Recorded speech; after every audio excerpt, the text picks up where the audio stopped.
Bonjour à tous. Je me trouve aujourd'hui avec mes collègues en train d'assister à une intervention chirurgicale. L'équipe a décidé de se plonger 170 ans en arrière aux origines de l'anesthésie loco-régionale. Pour cette émission, l'équipe s'est donnée à fond, comme vous pouvez le voir. Une émission sous le signe de l'ALR, de l'histoire de l'ALR. Pour cette émission, je voudrais déjà commencer par remercier notre partenaire, Bibrone, qui est toujours présent, qui soutient nos émissions, et je leur tire encore mon chapeau pour cette nouvelle émission sur l'anesthésie loco-régionale. On a également une chance incroyable pour cette émission. C'est une émission que nous avons fait en partenariat avec le CHAR, le club de l'histoire de l'anesthésie et de la réanimation.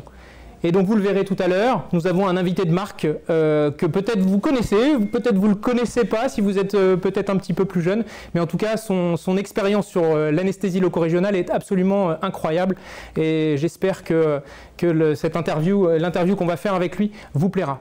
Au programme, on a pas mal de choses, un programme assez alléchant, avec des anecdotes, des histoires courageuses, audacieuses, autour de l'anesthésie loco-régionale.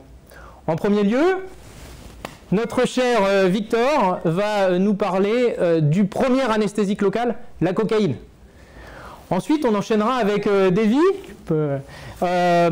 qui nous parlera cette fois-ci de l'anesthésie loco-régionale périphérique et de son histoire, de cette aventure incroyable de l'anesthésie loco-régionale périphérique. Enfin, moi je vous parlerai de l'histoire de la rachianesthésie et de ces audacieuses trouvailles avec la rachianesthésie. Pour finir l'émission, comme je vous l'ai dit, on aura un invité de marque avec laquelle je ferai une interview. C'est un pionnier de l'anesthésie loco-régionale, monsieur Louis-Jean Dupré, vice-président du CHAR, et qui est de la personne, tout simplement, l'anesthésiste qui a largement répandu la neurostimulation, l'ALR par neurostimulation en France. Voilà, j'espère que cette émission vous plaira. Sans plus attendre, on va démarrer avec Victor et la cocaïne, le premier anesthésique local.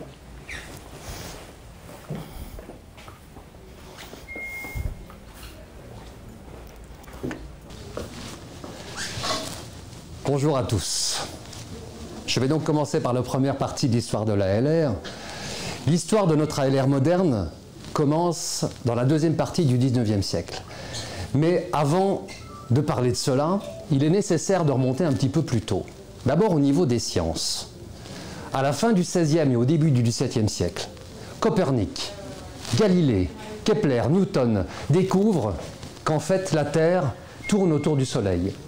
Ils étaient sur un modèle de la Renaissance, c'est-à-dire de reprise des anciens Grecs, et les anciens Grecs avaient tort. C'est une révolution scientifique qui s'amorce. Au XVIIe siècle, ça continue. Le télescope, le microscope, et au début le microscope ça ressemblait à ça. La découverte de la circulation sanguine par Harvey en 1628, le cylindre piston de Papin, les logarithmes, le calcul infinitésimal. Au XVIIIe, ça continue. On découvre l'air fixe qui deviendra le CO2, l'air inflammable qui deviendra l'hydrogène et l'air déphlogistiqué qui deviendra l'oxygène. Et l'oxygène n'apparaît pas, mais c'est pas grave. Et il y a aussi Lavoisier qui découvrira la composition de l'air, la machine à vapeur notamment, qui est développée de plus en plus. Mais ce n'est pas qu'une évolution scientifique, c'est également une évolution des idées. Une sécularisation progressive, la religion a beaucoup moins d'importance, baignée par l'idée des Lumières, une remise en question des pouvoirs absolus, la Révolution française et un siècle plus tôt la Révolution anglaise, et beaucoup de voyages dans différents grands pays d'Europe. Au 19e, nous y sommes. Là, c'est l'explosion.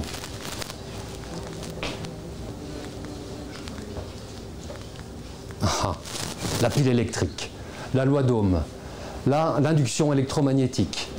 Une petite anecdote, en 1849, un médecin hongrois qui travaille à Vienne, le docteur Semmelweis, fait l'observation que les femmes qui accouchent dans la salle d'accouchement qui est à côté de la salle de dissection meurent beaucoup plus d'infections post-accouchement que les femmes qui accouchent dans une salle d'accouchement qui est bien loin.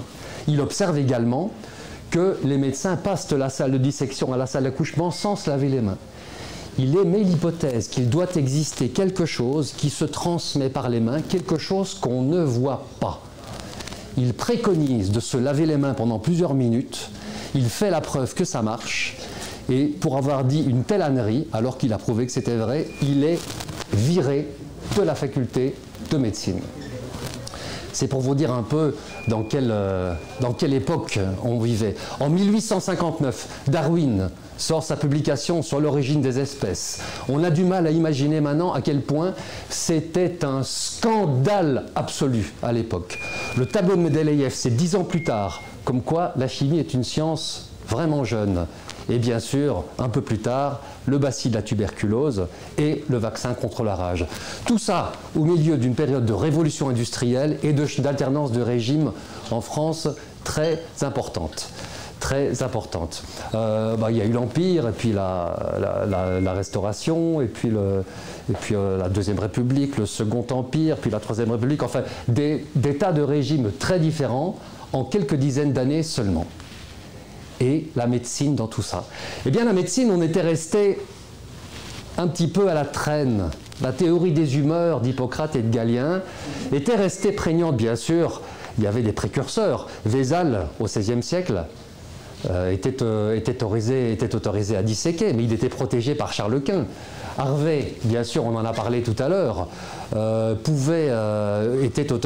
avait émis sa théorie de la circulation sanguine, mais il était considéré comme un charlatan. Pour information, en France, c'est seulement en 1671, sous l'impulsion de Dionys, le chirurgien de Louis XIV, c'est Louis XIV en fait qui tranche et qui décide en 1871, contre l'avis de la faculté, nous décidons que le sang circule. C'est le roi qui décide d'une vérité scientifique, médicale, à l'époque. En anesthésie, c'était assez rudimentaire également. Quelques substances, de l'alcool, de l'opium, des substances atropiniques, et bien sûr en ALR, pas grand-chose non plus, du froid, et surtout de la pression. On comprimait les artères, on comprimait les nerfs, ça marchait par ischémie. Mais heureusement, notre 19e siècle est prêt à changer. Au 19e, on abandonne définitivement les saignées, et c'est seulement maintenant que apparaît, en 1865, le fameux traité de médecine expérimentale de Claude Bernard. C'est également un petit peu avant qu'apparaît la première anesthésie générale aux États-Unis. Voici une reconstitution qui a été faite en 1936 par l'équipe du Massachusetts Hospital. En 1846, Morton, un dentiste, réussit une anesthésie générale au cabinet pour avulsion dentaire et le Massachusetts Hospital lui demande de faire une démonstration publique. Et ceci est une reconstitution faite au même endroit en 1936. C'est un film que vous pouvez retrouver sur le site du Char. C'est comme ça que j'ai fait pour me le procurer. C'était une époque manifestement extraordinaire. Et voilà, ça y est, on y est, on va pouvoir parler d'anesthésie loco-régionale. Enfin, en tout cas, on se rapproche. Il existe une substance au 19e siècle qui fascine. C'est la feuille de coca qu'on a rapportée du Pérou, entre autres, et qui semble avoir des vertus assez incroyables, assez stimulantes, assez magiques. Elle intrigue tout le monde. En 1859, un professeur de chimie, M. Wöhler, à Göttingen en Allemagne, missionne son élève, son assistant, Albert Niemann, pour isoler la substance. Niemann travaille dessus en 1860, ça y est, Niemann publie. Il isole la cocaïne. La cocaïne se répand très rapidement, comme une traînée de poudre, mais c'est sans vouloir faire un jeu de mots, et en fait a deux usages, un usage mondain et un usage médical. Au niveau médical, c'est un stimulant général qui traite la dépression et les autres affections psychologiques, et c'est aussi considéré comme un traitement des addictions. À l'époque, les addictions, c'est l'opium, bien sûr. Un exemple, notre ami Sigmund Freud notre ami Sigmund Freud le donnait à ses patients, comme d'ailleurs la plupart des autres médecins de son temps. La photo est en 1885, mais il le faisait bien avant cette date-là.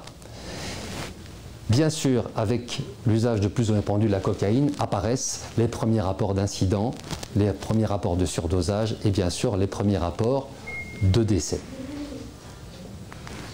Mais j'ai dit que la cocaïne avait un effet mondain. En fait, la cocaïne, en plus d'être un médicament, est une substance hyper branchée et tendance.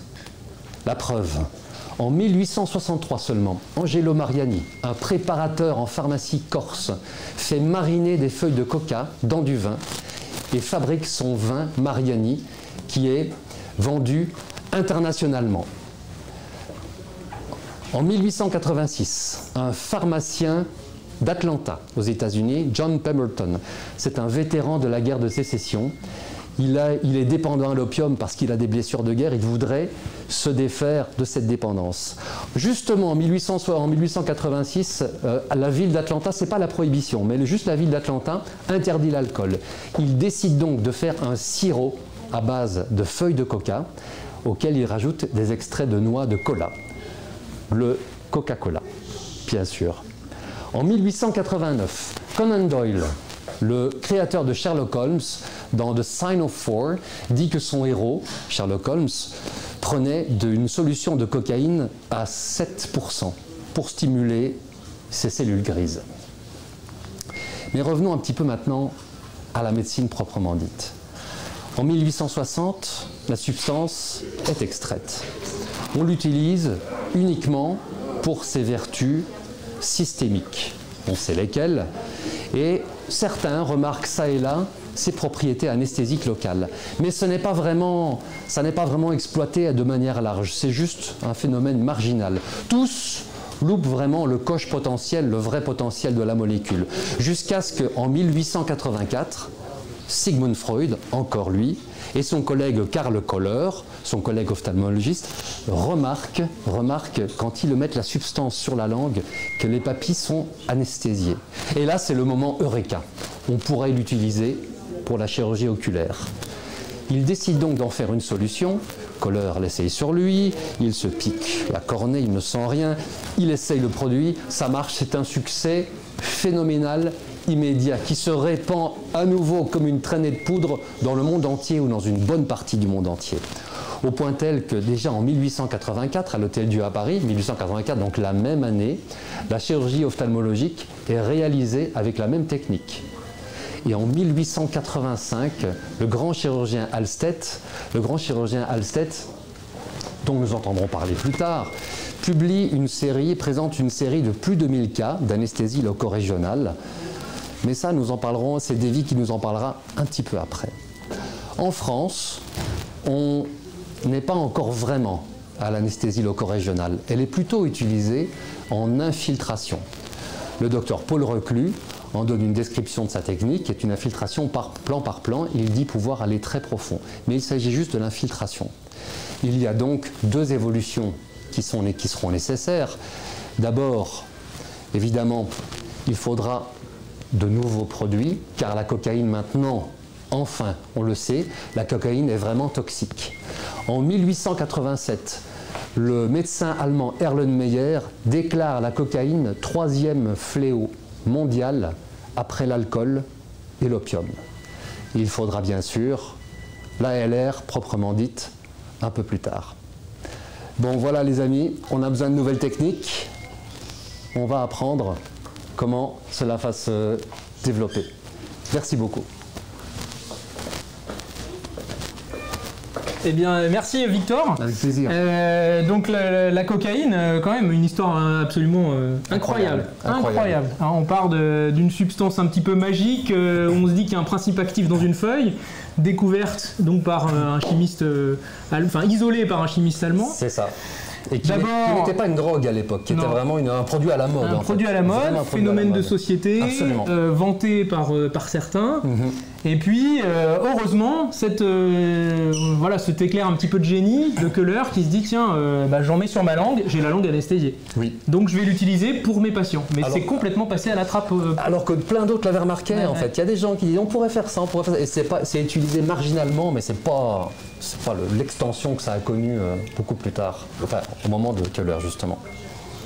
Et puis viennent les premiers problèmes.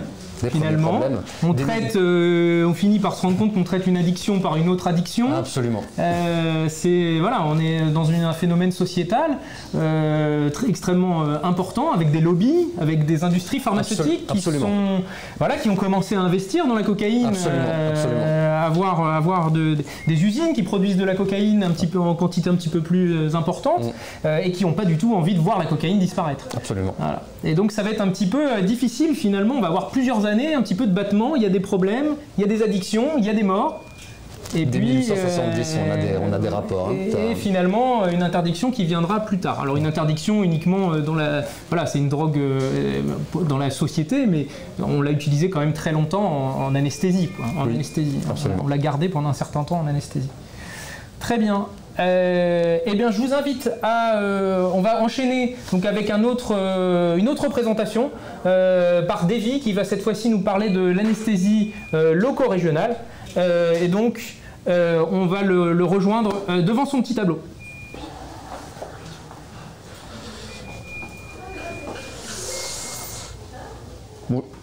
Bonjour à tous. Je vais donc vous présenter l'histoire de l'anesthésie loco-régionale. Je ne vais pas vous présenter les blocs les uns après les autres, mais plutôt essayer de vous donner une vision globale de l'histoire de l'anesthésie loco-régionale. Lorsque vous faites une anesthésie loco-régionale, vous le savez très bien, vous faites appel à plusieurs domaines. La première, c'est quand même les connaissances d'anatomie. Vous appliquez après des règles d'asepsie, vous utilisez du matériel, les seringues, les aiguilles, vous profitez des héritiers de la cocaïne, et enfin, vous y associez une technique de repérage. Alors, pour ce qui est de l'anatomie, c'est une science qui existe depuis plus de 1500 ans. Le premier traité significatif, c'est celui de Claude Gallien. Comme vous l'a dit Bernard, c'est un médecin, philosophe, qui a travaillé sous l'Empire romain. Il a étudié l'anatomie et la physiologie. Malheureusement, ces traités étaient truffés d'erreurs parce que M. Claude Gallien n'a pas réussi à utiliser des corps humains pour ses recherches scientifiques, mais a dû se contenter de vivisections sur des animaux, notamment sur le singe Magot. Les connaissances de Claude Gallien se sont perpétuées pendant plus de 1000 ans et il a fallu attendre l'arrivée d'André Vézal. André Vézal, qui est un chirurgien belge, qui est né à Bruxelles, qui a fini sa carrière en Vénétie, donc en Italie. Contrairement à Claude Gallien, André Vézal a eu l'autorisation des autorités religieuses pour utiliser les corps, pas n'importe lesquels, les corps des prisonniers. Ainsi, André Vézal a étudié l'anatomie de manière assez exhaustive. Ça a été l'œuvre d'une vie. Il a consigné tous ces résultats dans une œuvre magistrale qui s'appelle La Fabrica. C'est un énorme traité de 7 tomes avec plus de 600 pages de texte et plus de 400 illustrations. Ce traité de La Fabrica est considéré encore comme étant la première œuvre scientifique dans le domaine de l'anatomie. Alors comment faisait-on avant la cocaïne ? On faisait avec les moyens du bord, si puis-je dire. Le premier, comme vous l'a dit Bernard, c'est les systèmes de compression vasculo-nerveuse avec des serre-joints que l'on retrouve que ce soit pour le membre supérieur, mais également pour le membre inférieur. Oui, non, c'est là. C'est là. C'est dur à météo.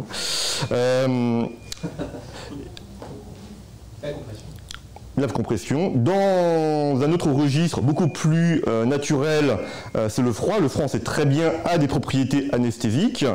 Ça a été remarqué notamment par le baron Larrey au XVIIIe siècle. Le baron Larrey, c'est un chirurgien militaire. Il a exercé sous Napoléon. Il a opéré des patients, des soldats sur les champs de bataille. Et il a remarqué que quand les conditions climatiques étaient difficiles, quand la température descendait à moins 14 degrés, il avait des patients qui étaient relativement anesthésiés. D'autres médicaments ont été utilisés pour l'anesthésie par le froid. C'est notamment le cas de l'éther et le chloroforme. Contrairement à ce qu'on a longtemps cru, l'éther et le chloroforme, en tout cas leur pulvérisation, entraîne une anesthésie non pas par une action locale, mais par le froid engendré. Alors, depuis toujours, on a voulu injecter des médicaments dans l'organisme. Le premier système d'injection que j'ai retrouvé, c'est le clister. Le clister, c'est l'ancêtre du lavement, qui est composé d'une vessie animale, sur lequel est monté un roseau qui sert de canule et qui permettait donc d'injecter des médicaments dans le tube digestif. Il aura fallu attendre l'infuseur de Percy, Percy qui est un chirurgien militaire, qui a souhaité lutter contre le tétanos par des injections intraveineuses de dérivés de cocaïne. Cet infusoire est composé d'un entonnoir avec une extrémité effilée, et on remarque sur le bord supérieur, sur l'extrémité supérieure, une espèce d'ustensile qui empêchait le reflux de sang. Il a fallu attendre 1852 pour qu'apparaisse la seringue de Prava. Le docteur Prava est un médecin qui s'est longtemps intéressé au traitement des anévrismes, notamment aux propriétés coagulantes du perchlorure de fer. Il a souhaité étudier son instillation sur les anévrismes. Pour cela, il a demandé à Charrière, Charrière qui est un célèbre coutelier parisien, de lui fabriquer un système d'injection, et c'est de là qu'est née la seringue de Prava. Cette seringue est composée d'un piston et d'un corps de seringue en argent. L'étanchéité du piston est assurée par du cuivre. La seringue est montée sur une aiguille creuse et la course du piston est assurée par un pas de vis. Alors, on ne peut pas parler d'anesthésie et de chirurgie sans parler de Pasteur. Pasteur, on le connaît tous, il a créé de nombreux travaux. Il a notamment réalisé ce qu'on appelle le test des 3 vers en 1865. Le test des 3 vers a mis fin à la théorie de... a mis fin à la génération spontanée des germes. Le résultat de ce test a été mal interprété notamment par un chirurgien qui s'appelle Lister, un chirurgien écossais, et qui a pensé pendant très longtemps que les contaminations se faisaient par voie aéroportée, et donc il a préconisé très longtemps la pulvérisation d'acide phénique. Il a fallu attendre 1872 pour que Pasteur reprenne ses travaux sur les bactéries et qui démontre que les bactéries en cause étaient notamment le staphylocoque et le streptocoque qui étaient, on le sait très bien, transmis par contact. C'est de là qu'est née l'asepsie avec le lavage des mains et le traitement des instruments chirurgicaux. Donc, on l'a bien vu, l'asepsie, on a vu la fabrica, la seringue de Prava. Comme vous l'a dit Bernard, Niemann identifie la cocaïne. 1872, le début de l'asepsie. 1884, Kohler découvre un peu par hasard les propriétés anesthésiantes de la cocaïne. Puis Alstedt. Alstedt est un chirurgien américain qui a réalisé le premier bloc du plexus brachial. Il a utilisé une voie supraclaviculaire avec un abord chirurgical. Il a injecté 0,5 à 1 ml de cocaïne par tronc nerveux. Il a observé dans un premier temps un gonflement puis un dégonflement de ces fibres nerveuses, suivi d'une anesthésie locorégionale. Alors on va s'intéresser un petit peu à la carrière de M. Alstedt. Alstedt, on le connaît très bien, il a donné son nom à des pinces, les fameuses pinces d'Alstedt. Il est considéré comme étant le père de la chirurgie moderne. Il a été formé aux États-Unis, est venu se perfectionner à Vienne en Autriche. À l'époque, l'Europe était considérée comme étant à la pointe de la médecine et de la chirurgie. On lui vaut notamment la réalisation de la première mastectomie. Il a, dans ses autres faits d'armes, la réalisation d'une cholecystectomie sur sa propre mère dans sa cuisine pour la sauver. Et enfin, il est à noter que William Alstedt a été l'un des 4 cofondateurs du Johns Hopkins Hospital. L'autre fait d'armes qui est peut-être un petit peu moins connu, il découle d'une histoire de cœur. Monsieur Alstedt tombe éperdument amoureux de son infirmière du bloc opératoire, qui se nomme Caroline Hampton. Cette dernière, à force de tremper ses mains dans des liquides antiseptiques, développe des lésions cutanées et menace donc de quitter le bloc opératoire. Pour essayer de la rattraper, M. Alstedt demande à la société Goodyear de créer une deuxième peau en latex de quelques millimètres, et c'est de là qu'est né, semble-t-il, les premiers gants chirurgicaux. 1890. Alors que se passe-t-il de l'autre côté de l'Atlantique? C'est l'effervescence, de nombreux blocs apparaissent, au début par voie chirurgicale, puis par voie percutanée. Le premier à réunir l'ensemble de ces blocs, c'est Victor Pochet, dans un traité qui s'intitule tout simplement l'anesthésie régionale. Victor Pochet est un chirurgien qui est né et qui a exercé à Amiens avant de finir sa carrière à Paris. Il est notamment l'auteur de nombreux autres livres, des livres qui peuvent s'apparenter au développement personnel, avec Rester jeune, Le chemin du bonheur, C'est optimiste. Donc c'est des sujets véritablement d'actualité.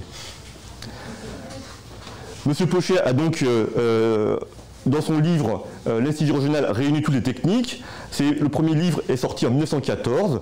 On retrouve des blocs que l'on connaît actuellement, notamment la voie de Hirschel, qui est un bloc axillaire, qui est l'un des premiers blocs axillaires par voie percutanée, qui remonte à 1911 ou 1912. La voie d'Hirschel consiste à prendre l'artère axillaire comme repère essentiel. La ponction se fait le long de l'artère axillaire avec une aiguille qui est dirigée vers l'épaule et l'injection se fait sous le pectoral. M. Hirschel n'hésite pas à injecter 30 à 40 ml d'anesthésie locale.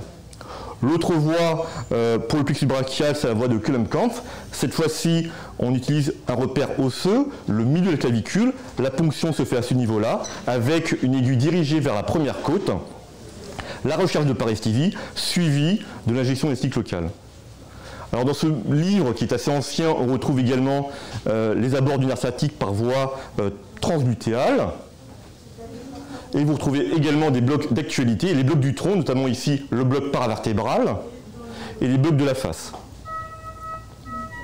Alors le livre de Pochet est un livre en français, donc avec une diffusion limitée aux pays francophones.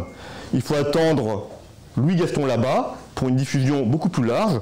Louis-Gaston Labat qui est également français, chirurgien, brillant orateur et qui a été pendant 2 ans l'assistant de M. Pochet. Louis-Gaston Labat a été un excellent conférencier. Il a été invité par les frères Maillot, qui donnera par la suite à la clinique Maillot, à venir travailler aux États-Unis, dans le Minnesota. Il y restera 2 ans avant de poursuivre sa carrière à New York, à l'hôpital de Bellevue. Monsieur Labat a donc écrit un livre qui s'intitule également tout simplement Regional Anesthesia.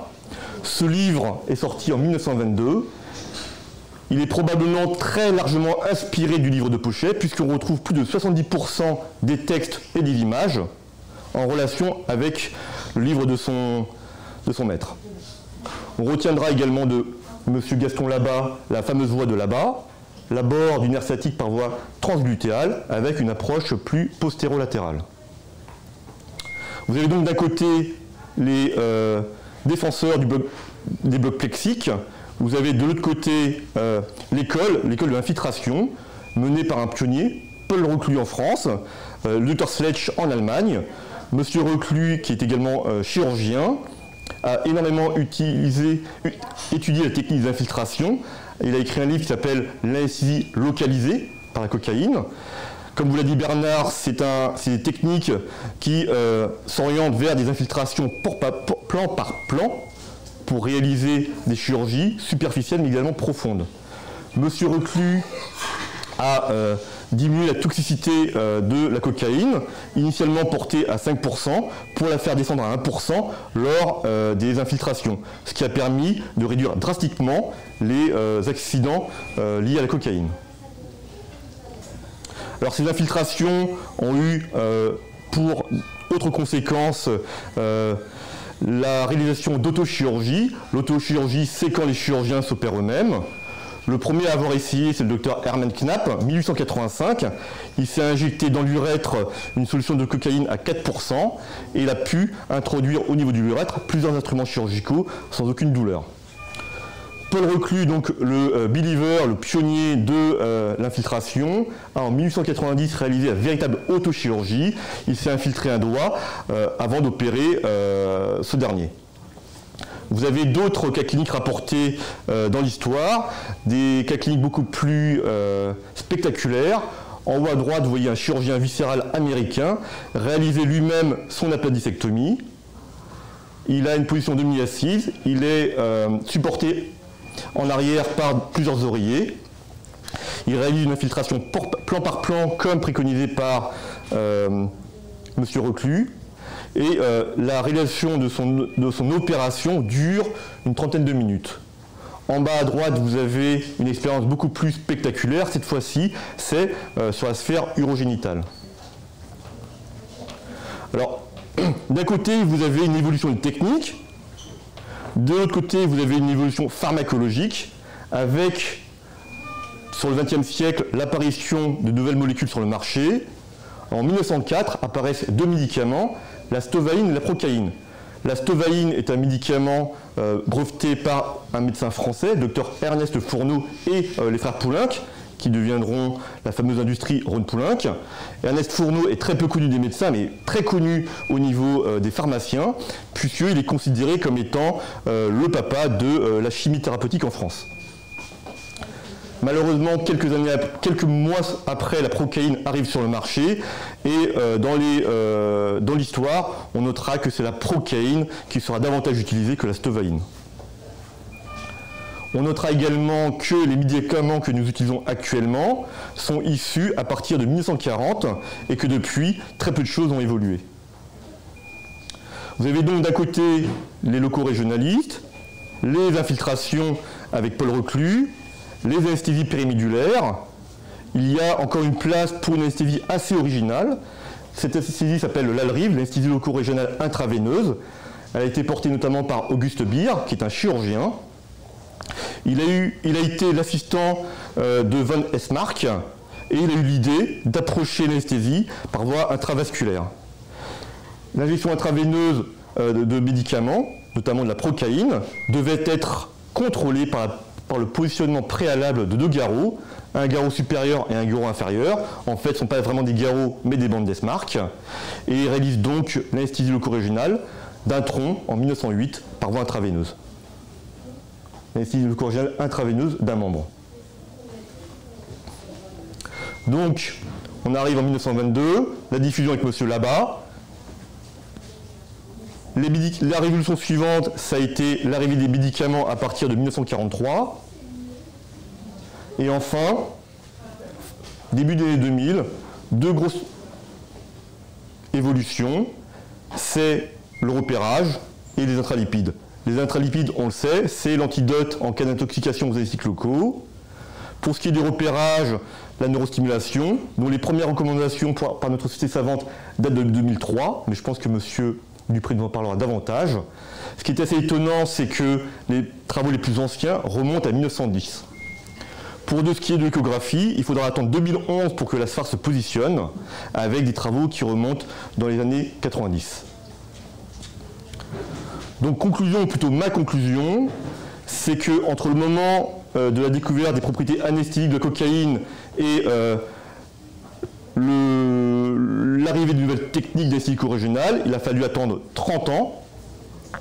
Les chirurgiens étaient les premiers anesthésistes, ils étaient fédérateurs, ils étaient en concurrence les uns avec les autres, ils étaient téméraires, ils n'ont pas hésité une seule fois à s'auto-injecter la cocaïne pour en évaluer les effets avant de le réaliser sur les patients, ce qui a créé malheureusement de nombreuses toxicomanies, et on pense notamment à M. Alstedt. En France, la France, dans ce domaine-là, a été assez moteur. On retient la contribution de M. Pasteur dans l'antisepsie, dans l'asepsie chirurgicale. On retient également la seringue de Prava, la diffusion des connaissances grâce aux livres de Labat et de Pochet. Et enfin, on remarquera également le développement de l'industrie pharmaceutique. Voilà, le développement de l'industrie pharmaceutique. Voilà, pour en savoir plus, n'hésitez pas à visiter le site du CHAR, le club de l'histoire de l'anesthésie réanimation. Et enfin, je vous invite à lire un livre qui se lit très facilement, livre de Madame Marie-Thérèse Cousin, qui retrace l'histoire du début de l'anesthésie réanimation jusqu'aux années 65, avec un important chapitre sur l'anesthésie loco-régionale.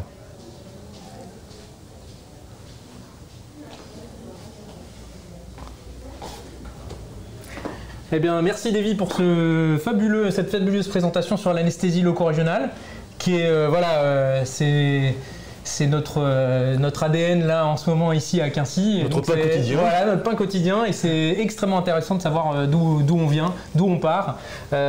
Donc c'est vrai que la cocaïne, ça a été l'explosion par la suite en médecine, hein, après la première anesthésie locale de Köhler, et avec des pionniers, quoi, des vrais inventeurs, des vrais audacieux, et c'était des chirurgiens. Et c'est des chirurgiens. Oui. Hein, le métier d'anesthésiste, évidemment, n'existait pas à cette époque. C'était le chirurgien qui faisait à la fois l'anesthésie et la chirurgie. Et ils avaient à cœur, effectivement, vous imaginez, je pense, le stress qu'ils devaient avoir à opérer. Il fallait probablement aller très vite. Le patient devait être extrêmement angoissé, extrêmement anxieux. On n'avait que des petites méthodes pour opérer, hein, pour faire des anesthésies de plus ou moins bonne qualité. Alors certes, on avait l'avènement de l'anesthésie générale, hein, qui était relativement récent, mais qui était relativement dangereuse, avec un petit stress quand même pour le chirurgien, le fait de devoir gérer cette anesthésie générale, qui était en général dispensé par un de ses internes, aide opératoire, épouse, infirmière, chauffeur. Un peu tout le monde faisait l'anesthésie. Garçon de salle. Et c'était un petit peu angoissant pour eux, puisque effectivement on pouvait avoir des vrais problèmes avec l'anesthésie générale à l'éther et même au chloroforme. Et donc c'est vrai que l'anesthésie loco-régionale, un petit peu la révolution. On peut faire soi-même. C'est magique. C'est magique. Et en plus, on n'a pas besoin vraiment de surveillance, on peut être un petit peu seul à opérer sans qu'il y ait de conséquences dramatiques. Tout à fait. Ouais. On peut noter que l'Institut éco-régional, effectivement, a été la solution à tous les problèmes que tu as énumérés, l'angoisse, la charge mentale.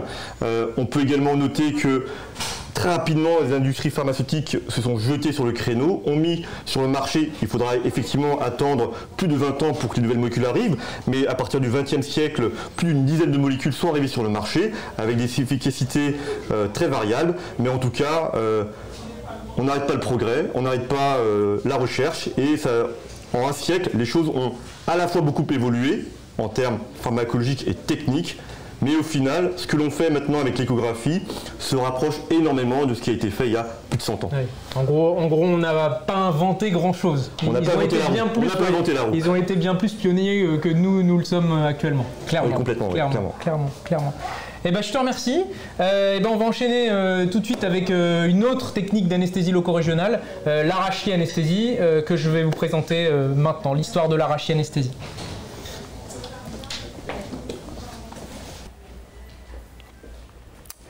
Bien, je suis ravi de vous présenter ce qu'on peut appeler l'histoire de l'arachie-anesthésie. Donc à cette époque, on est à peu près 170 ans en arrière, et c'est une histoire extrêmement intéressante de chirurgiens, parce que c'était les chirurgiens qui faisaient l'arachie-anesthésie, de chirurgiens audacieux, courageux, qui ça leur tenait à cœur que leurs malades ne souffrent pas pendant les interventions. Évidemment, ils y voyaient également leur propre intérêt, puisque si le malade était calme, c'était quand même des interventions chirurgicales beaucoup plus sereines et beaucoup moins stressantes. Alors, sans plus tarder, l'arachie-anesthésie, la première, elle se passe où? Elle se passe en Allemagne, avec Monsieur Beer, Auguste Beer, un éminent chirurgien qui travaille à Kiel, en Allemagne. Comme vous l'a dit Davy, c'est aussi celui qui a développé d'autres techniques, au-delà de la chirurgie, il a développé d'autres techniques d'anesthésie, notamment l'Alrive.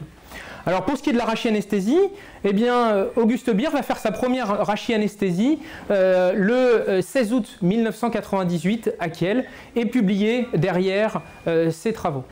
Alors Auguste Beer, pourquoi en Allemagne? Pourquoi ce monsieur? Pourquoi il va utiliser de la cocaïne en intratécale?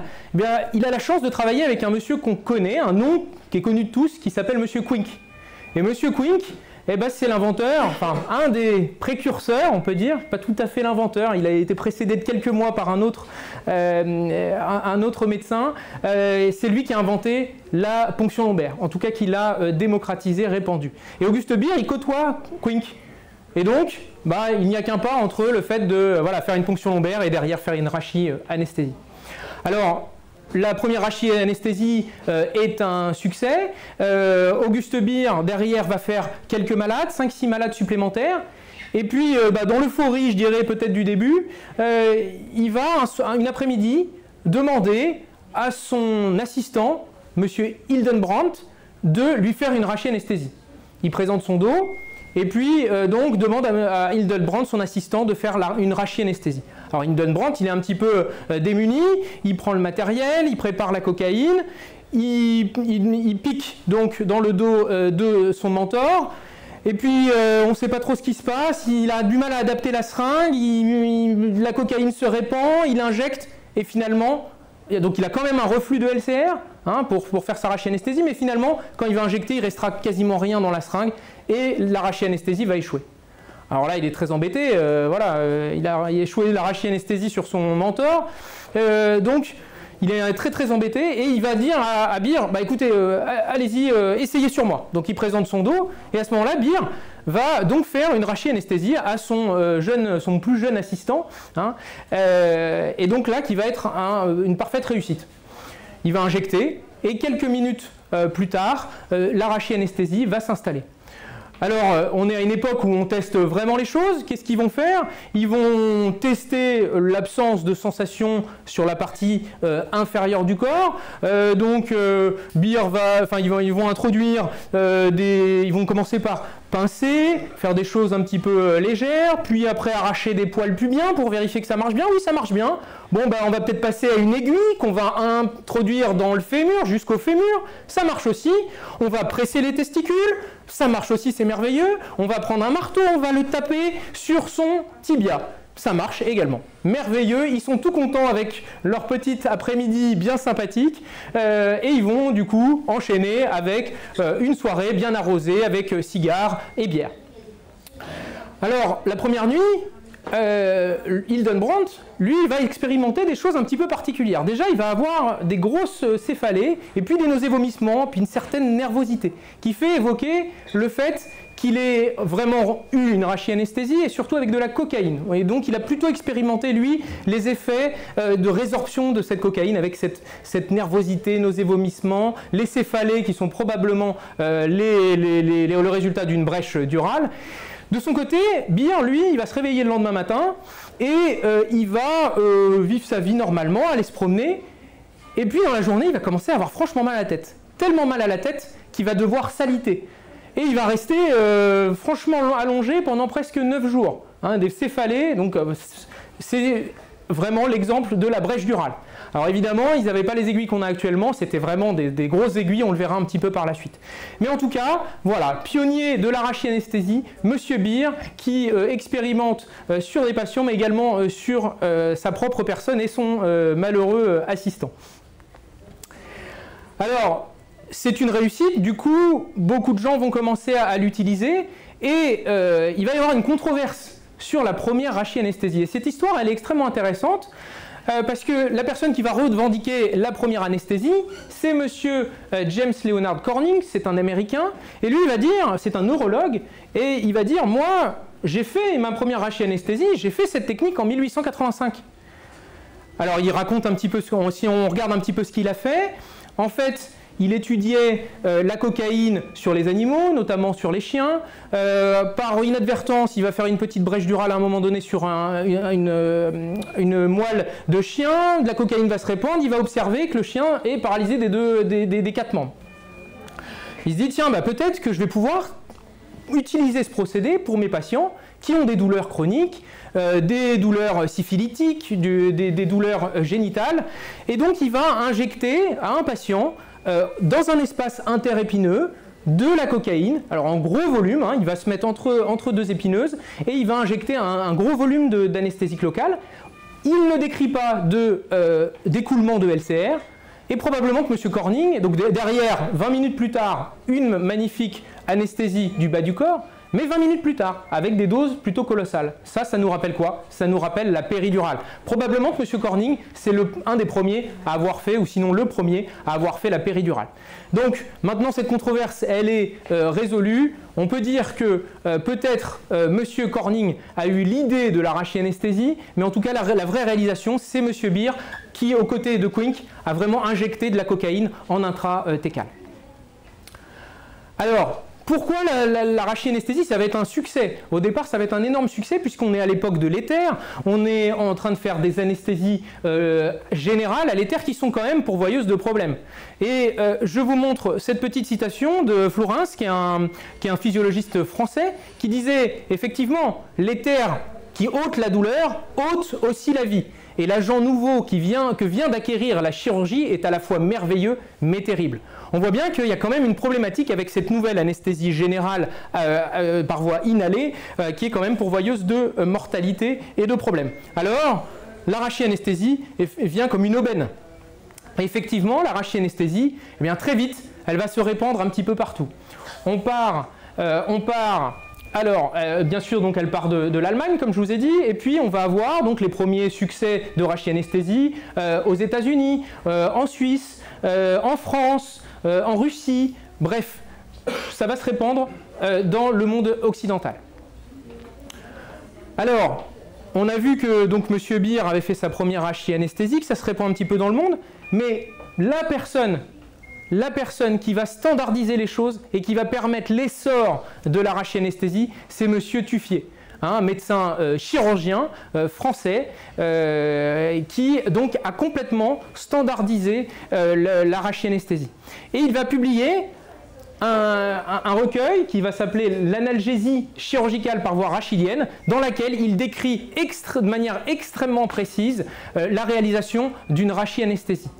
Le fait d'avoir un patient assis, d'injecter en région lombaire, d'injecter au niveau du rachis lombaire sur sa partie donc toute médiale entre deux épineuses, mais au niveau des crêtes iliaques, c'est la ligne de Tuffier. Évidemment, il a donc c'est la ligne de Tuffier de Monsieur Tuffier pour réaliser la rachianesthésie qu'on utilise tous les jours. Il va extrêmement bien codifier la manière d'injecter, la manière de gérer d'éventuels problèmes, de gérer des nausées, de gérer des céphalées. En revanche, il va pas du tout comprendre ce qui se passe avec la brèche durale, en tout cas pas au début. Chose intéressante également, à l'aide de deux compères, M. Sicard et M. Franck, il va aussi être à l'origine d'une partie de la compréhension du mécanisme de la cocaïne en intrarachidien. À l'époque, certains pensent par exemple que quand on injecte la cocaïne, en fait, au niveau rachidien, c'est par voie hématogène qu'on va avoir une rachianesthésie. D'autres pensent que c'est uniquement par la soustraction de LCR qu'on va avoir cette anesthésie. Et donc, Tuffier, accompagné de Sicard et Franck, vont montrer qu'effectivement, la cocaïne a une action directe sur les racines et que c'est vraiment la cocaïne qui est à l'origine de la rachianesthésie. Alors, si on résume, sur cet essor de la rachianesthésie, l'idée fut américaine, peut-être avec Corning, la réalisation chirurgicale fut allemande avec Beer, et il est permis de dire que la standardisation, cocorico, elle est française. Alors, très bien, la rachianesthésie, avec cette standardisation, c'est une technique donc, qui va se répandre dans le monde entier, mais on reste avec quelques problèmes. Notamment un problème d'extension de ces rachianesthésies, de durée, d'échec qu'on n'explique pas bien.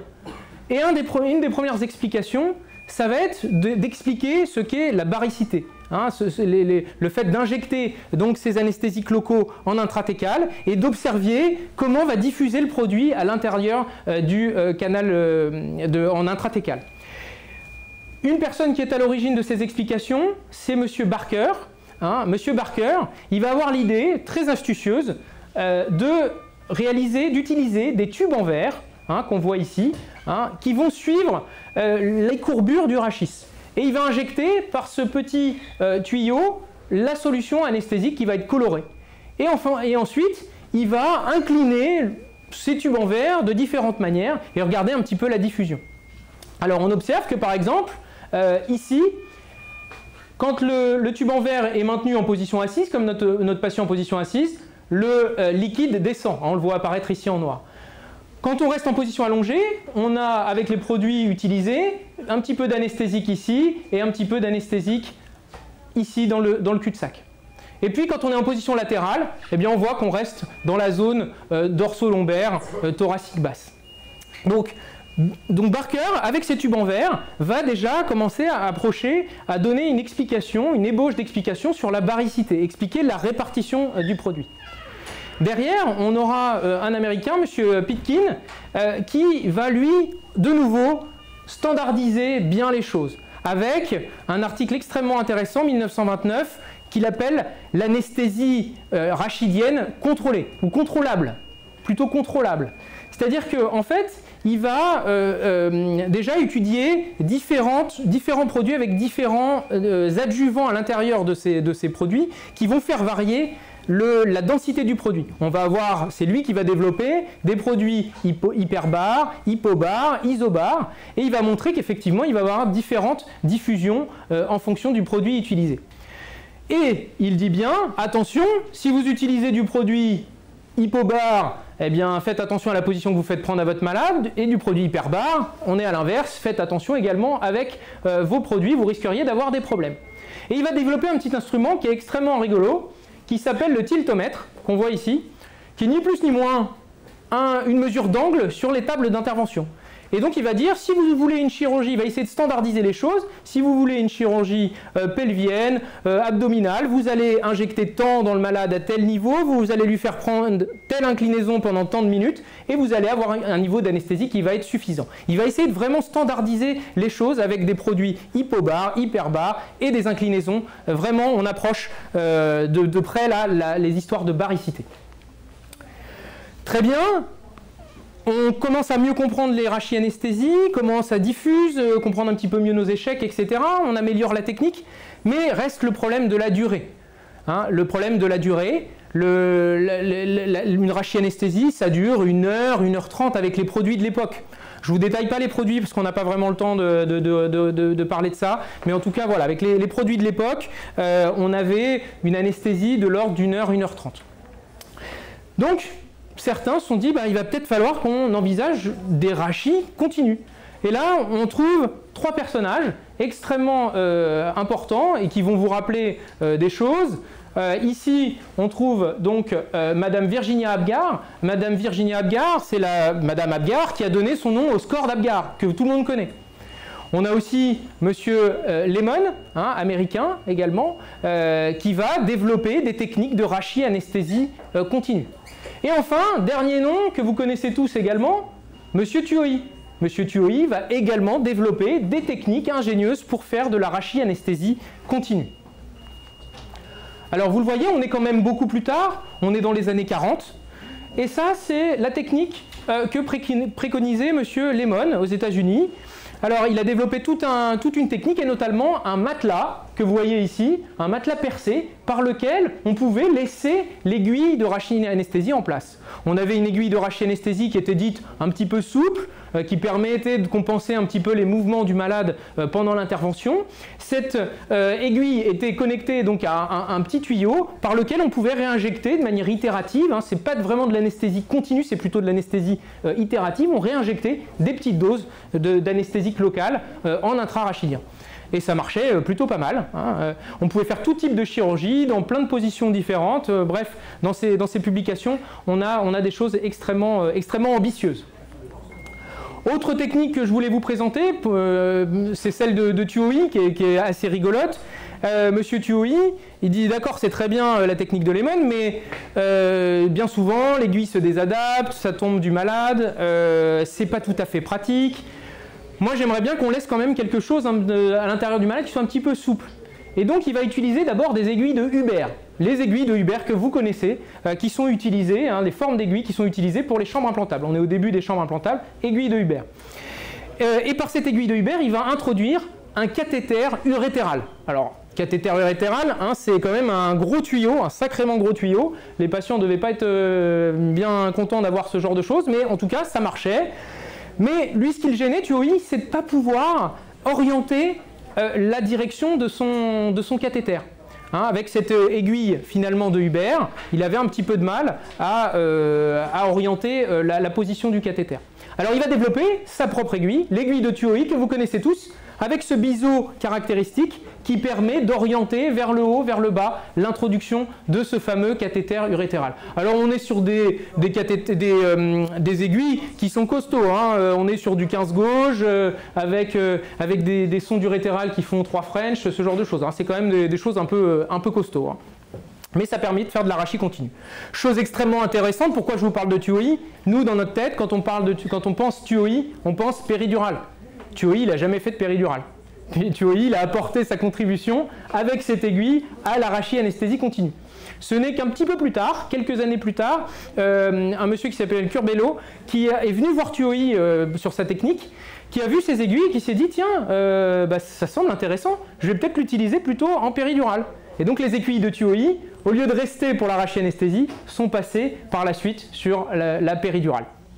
Voilà, mais ce n'est pas TUOI qui a inventé la technique de péridurale avec sa propre aiguille. Alors, on a vu qu'on comprenait un petit peu mieux l'extension, la durée, les échecs avec la baricité. On a vu qu'on comprenait qu'on pouvait augmenter la durée avec des rachis continus. Chose qu'on n'arrive pas à gérer, c'est les céphalées post-rachis anesthésie. Effectivement, au début de la technique, quasiment l'intégralité des patients ont mal à la tête et ont mal à la tête pendant plusieurs jours. Alors bien sûr, on l'accepte puisque par rapport à l'anesthésie générale qui est extrêmement risquée, ou qui est considérée comme étant plus risquée, on préfère des céphalées un petit peu invalidantes après l'intervention plutôt que le risque à prendre avec une anesthésie générale. Mais on va finir par découvrir que ces céphalées, parce qu'au départ on ne comprenait pas ça, ces céphalées vont être liées à la soustraction de LCR lors de la rachis-anesthésie et également à la brèche qu'on va produire au moment où on fait cette rachis-anesthésie. On est avec des aiguilles qui sont quand même relativement conséquentes, on n'a pas les moyens techniques pour faire des aiguilles extrêmement fines à l'époque et donc on insère des pieux, clairement on insère des pieux. Donc beaucoup de brèches. On va, après s'être aperçu que c'était ces brèches qui causaient les céphalées post-opératoires, essayer de développer des nouvelles aiguilles. Alors au départ, on a des aiguilles assez conséquentes. Ça, c'est les premières aiguilles du début, avec des biseaux plutôt tranchants. L'objectif, c'est vraiment d'atteindre l'espace intratécal. Mais à partir des années 20, où on commence à un petit peu mieux comprendre le mécanisme, on va essayer de limiter cette brèche, et notamment en adaptant la taille de l'aiguille, donc faire des aiguilles un petit peu moins grosses, et puis en adaptant la forme de l'aiguille. Et c'est là qu'on va commencer à développer des choses intéressantes, comme ici le biseau court de Pitkin, pour essayer des aiguilles fines, ici aiguille de Pitkin, mais également des biseaux courts, pour être sûr qu'une fois qu'on a passé la dure-mère, on va pouvoir injecter rapidement. On a ici également une aiguille intéressante qui est l'aiguille de Hoyt en 1921. Lui, c'est une technique d'aiguille dans l'aiguille. En gros, c'est comme si on avait un introducteur géant qu'on va quasiment à la limite de la dure-mère et on va insérer son aiguille au travers de cette aiguille un petit peu plus grosse pour aller ponctionner la dure-mère avec un calibre inférieur. Voilà, mais donc on commence à prendre conscience qu'il faut faire des trous un petit peu moins importants dans la dure-mère. Dans les années 30-40, on va développer d'autres types d'aiguilles, notamment des aiguilles avec un orifice latéral. Ça va être utilisé, notamment l'aiguille de Kirchner, elle va être utilisée par Lehmann pour ses rachis continus. Mais on commence à avoir donc les prémices des aiguilles qu'on va utiliser nous maintenant avec cet orifice latéral. C'est à partir de ces années-là qu'on a commencé à développer cette particularité technique.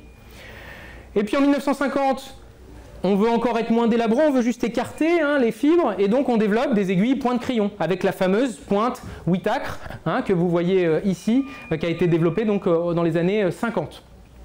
Pareil, vous remarquez, petit orifice latéral, on écarte les fibres, et par cet orifice, on va injecter notre anesthésique local. Alors ce qu'on reprochait à l'aiguille de Whitacre, c'était que l'orifice était un petit peu petit, on avait du mal à aspirer du LCR, on avait du mal à injecter, et c'est pour ça qu'on a par la suite développé des aiguilles avec des orifices latéraux un petit peu plus conséquents, et c'est les aiguilles de Sprott. Alors, en 1960, dans les années 60, pas beaucoup d'évolution, parce qu'on est dans les années noires de la rachis-anesthésie, on va voir pourquoi. On ne fait plus beaucoup de rachis-anesthésie, l'anesthésie générale est devenue de plus en plus sûre, on a des nouveaux produits, on a de la ventilation mécanique, le métier d'anesthésie s'est professionnalisé, l'anesthésie générale est à la mode. Et puis, on a un petit peu délaissé la rachis-anesthésie pour des raisons que je vais évoquer par la suite. En revanche, on avait développé une aiguille qui était assez intéressante, qui était une aiguille conique, c'est-à-dire que au moment où on arrivait à la Dure-Mer, l'aiguille était de plus en plus fine. Et donc, il y avait un traumatisme durmérien qui était un petit peu inférieur. En fait, ça marchait pas très bien. Le taux de céphalée était relativement important avec ces aiguilles, donc elles n'ont pas percé. Et puis viennent dans les années 80 les aiguilles de Sprott, que vous connaissez tous, c'est celle qu'on utilise actuellement avec cette forme en point de crayon, cet orifice latéral assez large, et c'est actuellement avec des tailles d'aiguilles qui sont extrêmement fines, hein, 26, 27 gauges, et qui permettent de faire donc des rachianesthésies en ayant vraiment très peu de brèches durales. Alors, grande épopée de la rachianesthésie, des évolutions, tout le monde l'utilise, les chirurgiens sont ravis, ils sont capables de faire leur propre rachianesthésie et d'être tranquilles pendant toute l'intervention, sans avoir besoin forcément que le patient soit surveillé par quelqu'un, sans avoir les inconvénients de l'anesthésie générale. Et puis vient cette affaire, l'affaire Woolley-Héroult. On est en 1947, on est en Angleterre. Et l'affaire Woolley-Héroult, elle va faire beaucoup de bruit dans le monde de l'anesthésie et elle va faire beaucoup de tort à la rachianesthésie. Alors qu'est-ce qui se passe? On est donc en Angleterre avec le docteur Graham, qui est anesthésiste titulaire, qui est plutôt un anesthésiste voilà, qui a un petit peu de bouteille, c'est pas un débutant. Et à son programme opératoire, il va avoir à gérer plusieurs patients. Le premier, c'est Monsieur Rowe, qui doit bénéficier d'une ménécectomie, et ensuite un patient anonyme qui avait une occlusion intestinale, hein, sous rachianesthésie également, mais qui décédera 5 jours plus tard, donc on n'a pas eu trop de nouvelles de ce patient. Et troisième patient, M. Woolley. M. Woolley, lui, on était sur une cure d'hydrocèle sous rachianesthésie. Graham fait ses rachianesthésies avec les moyens de l'époque, donc des sets de rachianesthésie stérilisés dans de l'eau bouillante, dans des stérilisateurs avec de l'eau bouillante, et puis des ampoules qui sont désinfectées avec du phénol. Et malheureusement pour lui, les deux patients, Woolley-Héroult, qui vont survivre après leur chirurgie, puisque c'était de la chirurgie réglée tranquille, ils vont développer une paralysie des membres inférieurs. Donc vraiment une paralysie flasque, complète des membres inférieurs. Tout ça le même jour avec le même anesthésiste dans la même structure. Alors derrière, beaucoup d'encre va couler en disant que la rachianesthésie c'est une technique dangereuse, qu'on peut avoir des problèmes comme ça de paralysie post-opératoire, avec des grands noms, notamment des neurologues, qui vont s'élever contre la rachianesthésie en disant que vraiment c'était une technique à bannir. Par la suite, donc Woolley-Héroult vont porter plainte, donc ça va être porté au tribunal, etc. Et on va faire appel à un monsieur que vous connaissez tous qui s'appelle monsieur Mackintosh, qui a développé les lames de Mackintosh et qui va être appelé comme expert. Et lui, il va dire que les problèmes qu'ont eu Woolley-Héroult, c'était lié aux désinfections des ampoules qui pouvaient avoir des micro-fissures avec le phénol qui se serait immiscé à l'intérieur de l'ampoule via ces micro-fissures lors du processus de stérilisation dans le phénol. Et que malheureusement, monsieur Graham aurait potentiellement injecté du phénol en intratécal. Ça ne fait pas l'adhésion dans le monde de l'anesthésie, puisque le phénol est utilisé dans d'autres indications au niveau neurologique, ça ne donne pas ses effets, il y a beaucoup d'encre qui coule autour de ça, et puis on fait la lumière un petit peu plus tard avec ce que raconte Graham. Et Graham, il raconte que, en fait, lors de ces rachianesthésies, il pense que c'était plutôt l'appareil de stérilisation, très intéressant, l'appareil de stérilisation qui venait d'être détartré à l'acide, détartré avec de l'acide phosphorique et de l'acide chlorhydrique. Et que malheureusement, l'infirmière en chef qui gérait ces stérilisateurs est tombée malade. Elle a désinfecté, et puis elle est retournée chez elle, elle est tombée malade. Remplacée par une autre qui a dû également s'absenter. Bref, on passe les trous de gruyère, vous connaissez la suite, et on se retrouve avec monsieur Graham qui probablement a fait sa rachianesthésie en injectant par ailleurs des résidus de détartrage d'acide en intratécal, et ce qui a été catastrophique pour Woolley-Héroult. Malheureusement, ils n'ont pas été dédommagés, hein, puisque Graham a été donc acquitté, ils n'ont pas eu d'indemnisation. Donc ça, c'est beaucoup de tort à la rachianesthésie, et derrière, le grand vide. Le grand vide, pendant des années, très peu de rachis-anesthésie. Très peu de rachis-anesthésie. Par ailleurs, l'anesthésie générale fait des progrès, on a de nouveaux produits, l'assistance ventilatoire qui fait son apparition, la professionnalisation du métier, le monitorage, la perfusion. Bref, beaucoup de choses font que l'anesthésie générale commence à se sécuriser. Alors, on va quand même finir par réutiliser un petit peu plus cette rachis-anesthésie. Ça démarre en gros dans les années 70-80 avec l'arrivée de nouvelles molécules notamment, la lidocaïne, la bupivacaïne, qui sont des drogues qui sont voilà, bien connues de nous tous et qui vont un petit peu pareil changer les pratiques en rachis-anesthésie et les sécuriser. On va aussi, ce qui va faire que la rachis-anesthésie va reprendre un petit peu du poil de la bête, c'est que avec les anesthésies générales qu'on fait actuellement à cette époque-là, les réveils au pas total, ils sont quand même compliqués. Et donc c'est vrai que c'est quand même très agréable d'avoir un patient après en salle qui est complètement réveillé, qui est très très bien réveillé de son anesthésie par rapport aux patients qui avaient eu du pas total et qui mettaient des heures et des heures à retrouver leurs esprits. Et puis on peut aussi attribuer cette réhabilitation de la rachis à la professionnalisation du métier qui amène le monitorage, mais aussi la perfusion. On met une perfusion aux malades, on a des drogues vasoactives pour traiter les hypotensions, on comprend nettement mieux ce qui se passe et donc la rachis-anesthésie devient quelque chose d'extrêmement sécuritaire. Et puis, il y a également quelque chose d'un petit peu, je dirais, sociétal. C'est là aussi la fin d'un complexe vis-à-vis du chirurgien. La rachis-anesthésie, elle était faite par les internes de chirurgie, par les assistants de chirurgiens, parfois par des infirmiers. Bref, c'était un geste qui n'était pas considéré comme étant très noble par les chirurgiens. Et donc, quand on est arrivé, nous, anesthésistes, à faire des rachis-anesthésies, on avait un petit peu ce petit complexe. Et puis, en fait, voilà, dans les années 70-80, tout ça s'était oublié, les générations avaient changé, et nous on est arrivé avec des rachis-anesthésies extrêmement sûrs. Pour finir, je vous passe cette petite phrase de monsieur Macintosh, donc l'inventeur des lames de Macintosh, que vous connaissez tous, qui dit « Pour le chirurgien, la rachis-anesthésie finit lors de l'injection de l'anesthésique locale, alors que pour l'anesthésiste, elle démarre à partir du moment où on injecte l'anesthésique locale. » Voilà, je vous remercie. Bien, pour finir cette émission, je suis ravi d'accueillir sur ce plateau le docteur Louis-Jean Dupré, qui est vice-président du CHAR. Mais au-delà de ça, c'est un des pionniers en ALR, notamment en France, sur la diffusion de l'ALR en neurostimulation. Et je suis vraiment ravi que vous ayez fait le déplacement. Je vous remercie chaleureusement d'avoir fait le déplacement et de venir sur notre plateau pour nous parler de votre parcours, qui est extrêmement riche et qui a largement participé à la diffusion de l'ALR en France.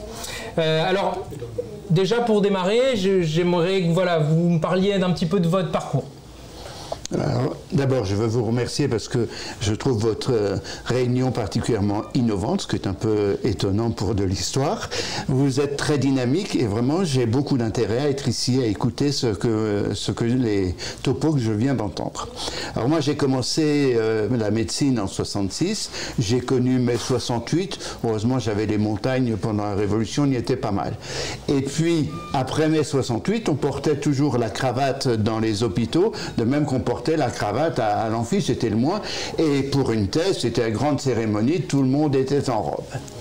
Mon anesthésie a commencé en 72, lorsque j'ai passé 1 an comme permanent au SAMU. Après, j'ai eu la chance d'aller à Genève pendant 15 mois, où j'ai bénéficié d'une bonne formation en pédiatrie. Et puis, j'ai fait mon service militaire pour faire tomber les prostates des généraux sous rachis-anesthésie.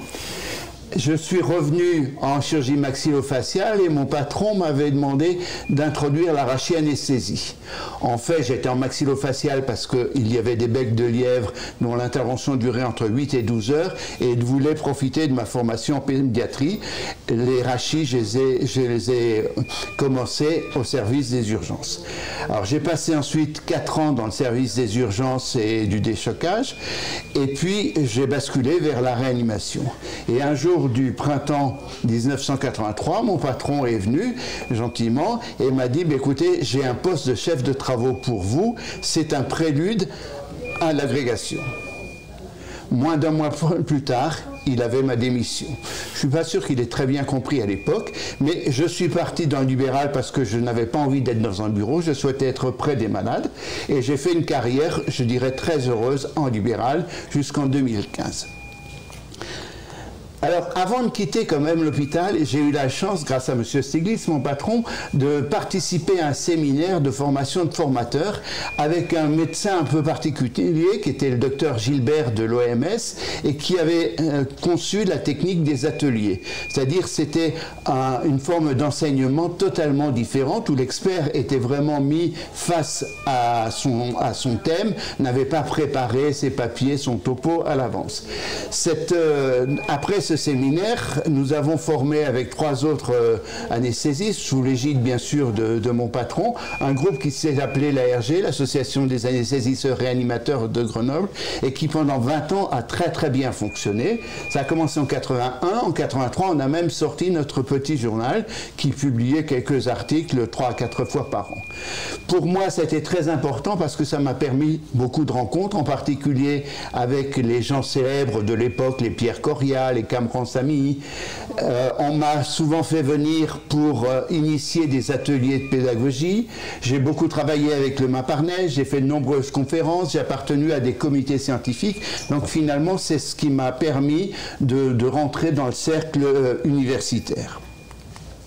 Et puis, gentiment, pour ma carrière, pour l'ensemble de ma carrière, les Belges de la Société d'anesthésie régionale m'ont offert le prix Albert van Steenberg, et les Français, en 2012, m'ont offert le prix de l'ASFAR pour l'ensemble de ma carrière.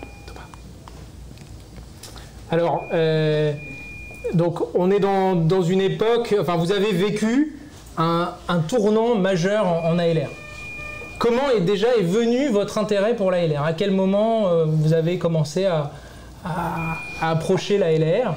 Ouais, mon intérêt est venu naturellement à Genève, où l'arachie était vraiment la technique de base, alors qu'en France c'était la péridurale. La seule personne qui vraiment était apte à faire de l'anesthésie loco-régionale, c'était Jean-Pierre Gauthier-Lafaille, mais il était trop préoccupé par le lancement de son département pour s'intéresser à l'anesthésie loco-régionale. Et donc moi j'ai trouvé là-bas Greg Zapagnos, qui est comme tous ces grands loco-régionalistes que j'ai connus, comme Prithvi Raj, des gens qui avaient des mains extraordinaires, et quand vous les voyez faire avec quelle douceur ils faisaient leurs anesthésies, c'était très attirant. Donc c'est là que j'ai fait mes premières rachis, et c'est là aussi que j'ai publié, c'était beaucoup plus encyclopédique que ma pratique, j'ai publié mon premier article sur l'anesthésie loco-régionale en ambulatoire, ce qui en 1974 était un peu original, c'est pour le moins. Et quand j'étais aux urgences, là j'ai pu développer les différentes techniques d'anesthésie, les plexus bien sûr, les péridurales, les tronculaires, les alrives, et puis les rachianesthésies. Et quand on regarde cette publication que nous avions sortie en 80, eh bien on s'aperçoit que si la rachie est une technique fiable, les autres techniques sont à améliorer, elles ne permettent pas un résultat suffisant. Donc c'était ça les enjeux de l'époque. Voilà, c'était de rendre l'ALR performante. Performante et fiable. D'accord. À l'époque, on utilisait encore ça va venir ensemble. Hop. Voilà. Voilà. À l'époque, on utilisait encore les techniques du début du siècle qui consistaient à rechercher des paresthésies en se basant sur des repères anatomiques, une artère, la première côte, ou alors en faisant des constructions géométriques plus ou moins difficiles. Alors, comment après ça, là, on en arrive finalement à la neurostimulation? Ouais. Quel a été l'élément déclencheur pour partir sur la neurostimulation? La neurostimulation, c'était en fait le moyen d'avoir une réponse objective. C'est-à-dire que quand on place son aiguille au bon endroit, on a une contraction musculaire. Alors avant nous, bien sûr, il y avait eu perte en 1910, mais à l'époque, il travaillait, ce que vous voyez à droite sur l'image, avec la dynamo de Nikola Tesla, et c'était chaque tour de manivelle qui entraînait le clic de stimulation. Donc vous voyez, c'était pas très évident. Il y a eu par la suite Prithvi Raj qui a essayé de relancer la neurostimulation, mais là encore, en fait, c'est la technique qui ne suivait pas, et c'est les progrès de l'informatique qui nous ont permis de rentrer dans la neurostimulation. Alors pour comprendre la neurostimulation, d'abord c'est la découverte de l'électricité animale. On cite souvent Galvani qui n'en a peut-être pas été le découvreur, mais qui surtout l'a bien vulgarisé. Et puis surtout un homme qui, comme peut-être pour vous comme pour moi, a bercé mes premières années de médecine en physiologie, c'était Louis Lapic. Louis Lapic qui avait défini la rhéobase, qui est l'intensité minimale pour simuler un nerf avec une intensité continue. Et cette rhéobase, on sait qu'elle est beaucoup plus basse pour les grosses fibres myélinisées avec des nœuds de Ranvier espacés. Donc on s'aperçoit que la neurostimulation peut donner une réponse motrice, mais ne va pas en principe entraîner de sensations douloureuses. Ouais. Alors, puisque... Puisque votre génération, c'est essentiellement l'échographie, comment faire une neurostimulation? Eh bien, la neurostimulation, c'est trouver une réponse musculaire adaptée. C'est musculaire. Il faut une intensité minimale de stimulation. Il faut surtout bien penser à faire la recherche dans les 3 axes de l'espace en utilisant une durée de stimulation brève. Et comme vous le voyez sur l'image du bas à gauche, c'est l'acronaxie qui est une durée. C'est la durée égale à 2 fois la rhéobase. Et plus vous êtes vers la gauche de cette courbe, donc plus votre durée de stimulation est courte, plus vous êtes discriminatif. À partir de ce moment-là, vous pouvez avoir une recherche très précise.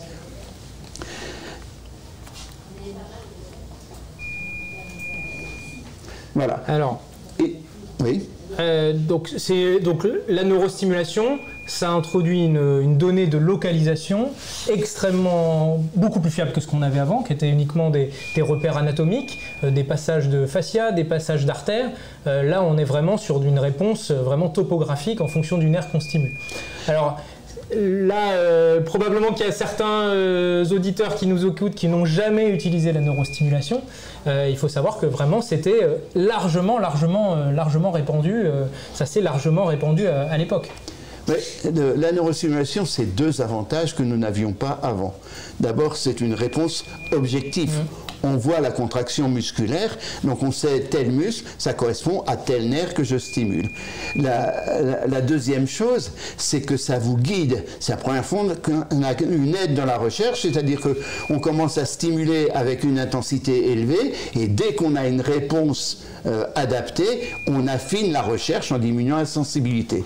Alors pendant 20 ans, moi j'ai tenu mes statistiques, et vous voyez que j'ai fait près de 14 000 locaux régionales pour l'anesthésie, pour la douleur ou pour l'analgésie post-op.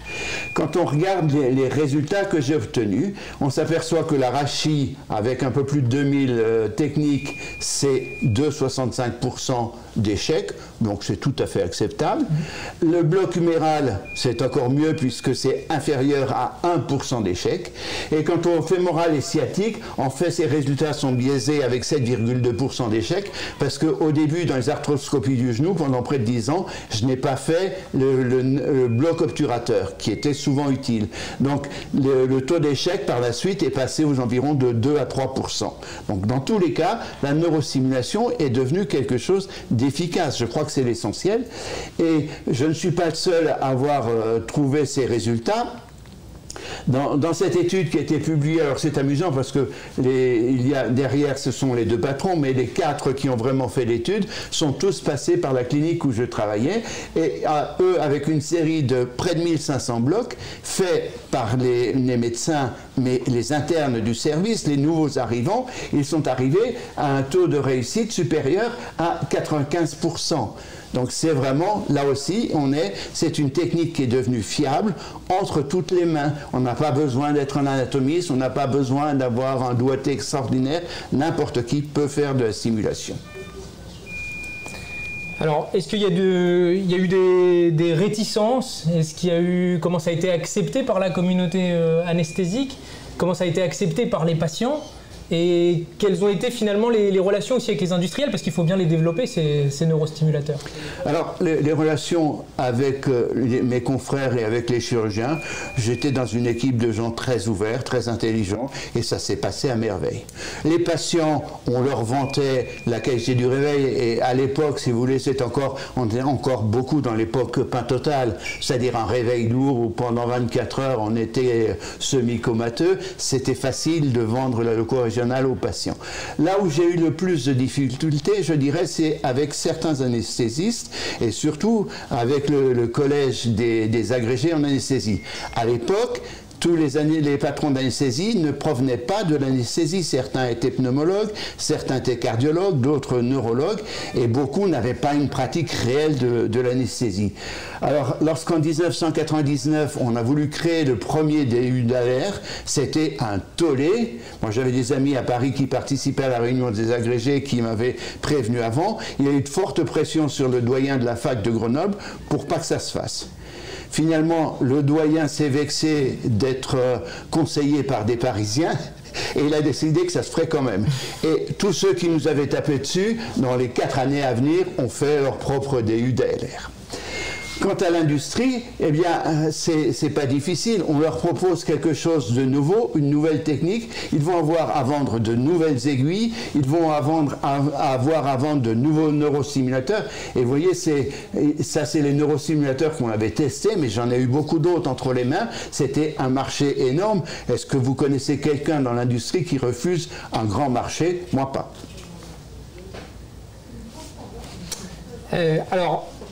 Donc là, je voulais vous montrer, hein, nous on a retrouvé dans les affaires de Bertrand Morel. Bertrand Morel, si tu nous regardes, voilà, sous scellé il était, hein. Donc on le remettra sous scellé, t'inquiète pas, mais en tout cas merci pour le prêt. Un appareil de neurostimulation, alors effectivement avec l'avènement de l'échographie on l'utilise plus beaucoup, quoique il y a certains blocs encore qui peuvent bénéficier de... Mais voilà, on l'a encore notre neurostim et effectivement on l'a utilisé pendant très très longtemps. Alors comment, vous, après toutes ces étapes, comment vous avez contribué finalement à répandre l'usage de la neurostimulation en France? Parce que vraiment, il y avait des quarantiers d'anesthésistes qui sont venus chez vous. Pour ceux qui connaissent, hein, Bertrand Morel est allé, Luc Mercadal est allé, et beaucoup d'autres, en tout cas de l'équipe.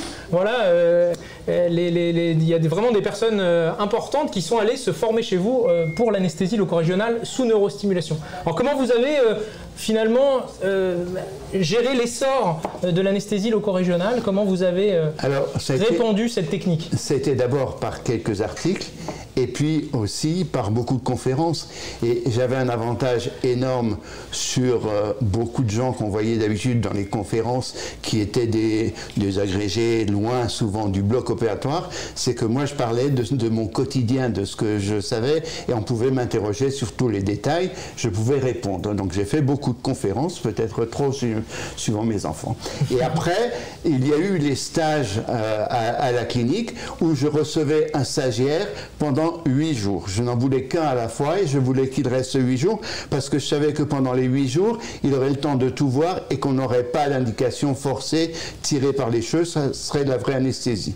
En fait, j'ai reçu plus de 250 stagiaires qui sont venus essentiellement de France, mais j'ai eu des Italiens, j'ai eu des Portugais, j'ai eu un Canadien, j'ai eu des gens de tous les coins, surtout bien sûr les francophones. Et puis en même temps, avec l'aide de Bibrone, on avait monté ce qu'on appelait les ateliers de Chambéry. Ça a fonctionné pendant 10 ans. Je recevais du vendredi au samedi. Vendredi après-midi, on faisait la théorie des blocs. Le samedi matin, on faisait des démonstrations sur les mannequins. Et l'après-midi, on discutait de cas cliniques pour la mise en situation. Ces ateliers, j'en ai fait ensuite en Suisse à différents endroits, ça a perduré. Mais j'ai dans ma mémoire un chef de service actuel qui m'a avoué que quand il était interne, il truquait à chaque fois pour revenir plusieurs fois à ces ateliers de Chambéry. Alors, vous avez eu une carrière, on le voit, extrêmement riche. Oui, vous avez... On va peut-être encore parler des conférences. Oui. Thomas.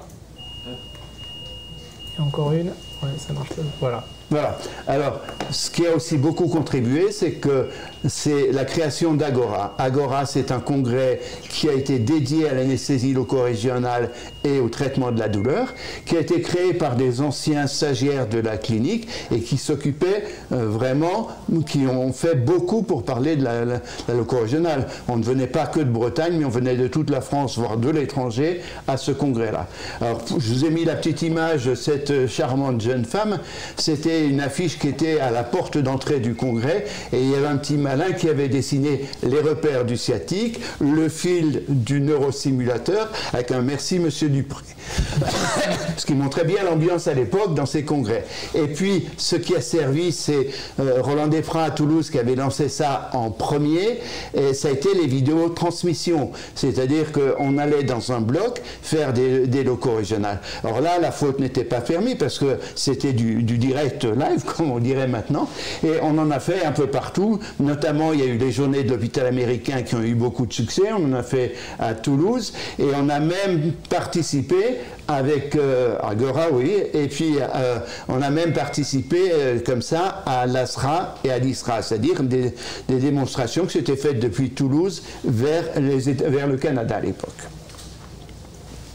Alors avec cette carrière extrêmement riche, extrêmement fournie, riche d'expériences, de rencontres, vous avez sans doute des petites anecdotes croustillantes à nous raconter en rapport avec cette neurostimulation, avec l'ALR. Alors, la première de ces anecdotes, c'était à l'époque de la recherche de paresthésie. J'avais un patient pour un plexus supraclaviculaire, un type cool, tranquille, avec une anatomie parfaite, vraiment le rêve pour un anesthésiste. Et je lui ai dit, vous me prévenez, dès que vous sentez des fourmis, vous me prévenez bien. Je pique, je pense être en place. Vous sentez? Non, non. Vous sentez? Non, non. Je cherche pendant 5 minutes. Puis au bout de 5 minutes, je lui dis, mais vous ne sentez pas des fourmis ou comme des petites décharges électriques? Oh ben si docteur, mais moi je suis électricien, alors c'est pas vos petites châtaignes qui vont m'impressionner. La deuxième histoire est un peu plus croustillante. C'est le problème des membres fantômes qui ont été décrits par Paré déjà, mais surtout en anesthésie, c'est Tatlo qui les a décrits en 1955. C'est-à-dire que le patient voit son bras en général en abduction sur la table et quand il ferme les yeux, il imagine son bras, il le voit en flexion. C'est ce qu'on appelle le membre fantôme. Avec le bloc huméral, c'était pratiquement la règle. Et un jour, j'avais avec moi une stagiaire passionnée d'ésotérisme. Et elle m'expliquait qu'on se posait beaucoup de questions, beaucoup de techniques inutiles en anesthésie. Il suffisait de passer la main au-dessus du corps ou au-dessus du bras pour savoir si l'anesthésie était complète. Et quand on avait 3 corps dans la pensée qui était sortie de notre corps réel, on pouvait dire que l'anesthésie était efficace. Le patient, il avait un corps de sortie, il me dit « Docteur, je ne suis pas encore anesthésien, je ne suis pas encore bien, j'ai qu'un corps de sortie. » Je lui dis « C'est pas grave, monsieur, le chirurgien va installer les champs, vous savez, c'est long, il faut qu'il désinfecte, il faut qu'il prépare les outils, etc. Ça va prendre un bout de temps. » Le temps s'écoule, au bout d'une demi-heure, le patient me dit « Docteur, c'est toujours pas endormi mon bras. » Je lui dis « C'est pas grave monsieur, cette intervention est finie. » Depuis, il ne croit plus aux sciences ésotériques. Et puis, la dernière, à l'époque, c'était un petit jeune confrère qui a débarqué chez moi pour son stage un lundi matin. Il m'avait écouté à Montpellier où je vantais les mérites du cathéter pour les prothèses totales du genou. Et il arrive en me disant « Moi, je fais de la PCA. » Je lui ai répondu « Moi aussi. » Mais il me dit, vous avez dit que le mieux, c'était le bloc 3 en 1. Il est resté 8 jours avec moi. C'est Alain Delbos que vous voyez là et que vous devez tous connaître, qui depuis a été vraiment un des plus grands propagateurs de l'anesthésie loco-régionale chez nous. Voilà. Tout à fait. Ben, je vous remercie en tout cas d'être venu, d'avoir partagé ces expériences. On est ravis d'avoir fait cette émission en partenariat avec le Char. Une nouvelle fois, on remercie Bibrone pour leur soutien indéfectible. Je vais inviter les orateurs à venir me rejoindre. Puis on va... alors je vous avoue qu'ils ont commencé à faire tomber les déguisements. Ils ne peuvent pas revenir. Allez, venez, c'est pas grave.